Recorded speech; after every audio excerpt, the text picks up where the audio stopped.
Pehlevice, tarihin tozlu raflarında kalmış ölü bir dil değil. Bugün Zazaga başta olmak üzere birçok İrani dilin kalp atışlarını hala içinde taşıyan köprü bir dildir. Sasani İmparatorluğu'nun resmi dili olarak 3. yüzyıldan 9. yüzyıla kadar hem sarayda hem mabetlerde hem de devletin idari mekanizmalarında konuşulmuş, ardından yerini yavaş yavaş yeni Farsçaya bırakmıştır. Ama kelimeleri, kökleri ve sesleri, özellikle de Zazaca gibi Kuzeybatı İrani dillerde yaşamaya devam etmiştir. Bugün Zazaca konuşurken ağzımızdan çıkan pek çok fiil, aslında yüzyıllar önce Pehlevice yazılmış metinlerde karşımıza çıkar. Mesela dayan derken, arka planda Pehlevice dadan vermek fiilinin gölgesi dolaşır.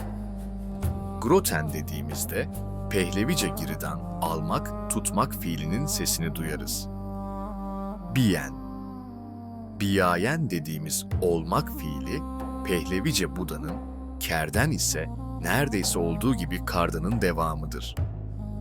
Amayen, amadandan, şiyen, şudandan, diyen, düdandan, eşnaveten, eşneyudandan, verden ise kısılmış bir yankı gibi X vardandan gelir.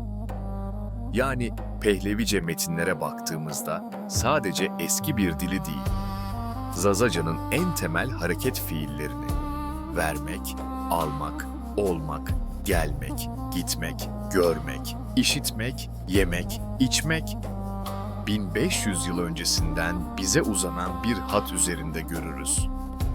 Bu dil sadece soğuk bir bürokrasi aracı değildi. Aynı zamanda inancın, masalın ve duygunun dilidir. Zerdüşt din adamlarının evrenin yaratılışını, iyilikle kötülüğün sonsuz mücadelesini anlattığı Bundahishn, kutsal metinleri, doktrini ve ahlakı derleyen büyük ansiklopedik eser. Descartes, Sasani dünyasının şehirlerini, kalelerini, sınırlarını adım adım gezen Şahrestaniha, Eran Şahr. Hepsi Pehleviçe kaleme alınmıştır. Ve bu metinlerde geçen birçok kelime, Zazaka'da hala yaşayan, hala kullanılan biçimleriyle karşımıza çıkar. Böylece Zazaca sadece bir yerel dil değil, bu büyük tarihi literatürün mirasçısı haline gelir. Pehlevice aynı zamanda Hint'ten İran'a, oradan tüm İslam dünyasına ve Avrupa'ya yayılan masal geleneğinin de sessiz ama hayati halkasıdır. Sanskritçe Panchatantra'dan uyarlanan ünlü Kelile ve Dimne, Sasani Kralı 1. Hüsrev Anushirvan döneminde Pehlevice'ye çevrilmiş, bu kayıp çeviri daha sonra Arapça ve Farsça rivayetlerin arka planında yaşamaya devam etmiştir. Bugün tilki ile aslanın siyaseti, bilgeliğin hayvanların diliyle anlatıldığı. Bu masallar aslında bir dönem Pehlevice aracılığıyla İran topraklarına kök salmıştır. Aynı coğrafyada, aynı kültür havzasında şekillenen Zazaca'da bu dilin söz varlığından, köklerinden ve anlatı dünyasından payını almıştır. Ve elbette Pehlevice sadece masal ya da dogma değil, derin bir duygusal hafızanın da dilidir.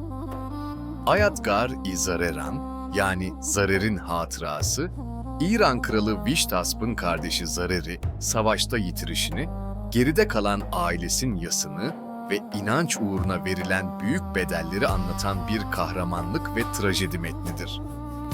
Bu metinde savaş naralarıyla birlikte bir eşin, bir çocuğun, bir kardeşin sessiz ağlayışı da duyulur. Pehlevice cümleler hem kılıç sesini hem kalp sızısını taşır. Bugün Zazaca bir ağıt dinlerken bir dede ya da nenenin savaş, gurbet ve ölüm hikayelerini anlatan sözlerinde, tıpkı Zarer anlatısında olduğu gibi aynı coğrafyanın, aynı tarihi ruhun sızdığını hissederiz. Bu belgeselde Pehlevice'yi yalnızca bir tarihsel merak olarak değil, Zazaca'nın derin köklerinden biri olarak izleyeceğiz.